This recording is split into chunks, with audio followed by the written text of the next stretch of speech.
Guys അസ്സലാമു അലൈക്കും. പിന്നെ നമ്മൾ അൽവഫയിൽ ഒരു ആനല്ലാത്ത പൂരം കാണാൻ പോയതാണ്. ഫുഡ് ആൻഡ് ഫൺ പറഞ്ഞൊരു പരിപാടിയിൽ ബന്ധപ്പെട്ട ഒരു പരിപാടിയാണിത്. അവിടെ നല്ല തട്ടുമുട്ടൊക്കെ ഉണ്ടായിരുന്നു. ഇവിടെ കുറേ സ്റ്റോളുകളൊക്കെ ഉണ്ട് കേട്ടോ. ഇവിടെ വെറൈറ്റീസ് ഓഫ് ഹൽവ ഉണ്ട്. ഇവിടെ ചില്ലിയുടെ ഹൽവ ഉണ്ട്. ഞങ്ങളൊക്കെ ടേസ്റ്റ് ചെയ്ത് നോക്കി. എന്നിട്ട് ഞങ്ങൾ തിരിച്ച് ഒന്നും വാങ്ങാതെ പോകുന്നു.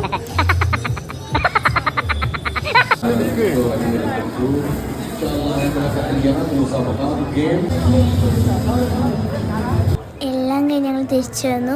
സാധനങ്ങളൊക്കെ വാങ്ങി തിരിച്ചു വന്നു. ലൈക്ക് ചെയ്യുക, ഷെയർ ചെയ്യുക, സബ്സ്ക്രൈബ് ചെയ്യുക. Bye from Ken's world. I'm here.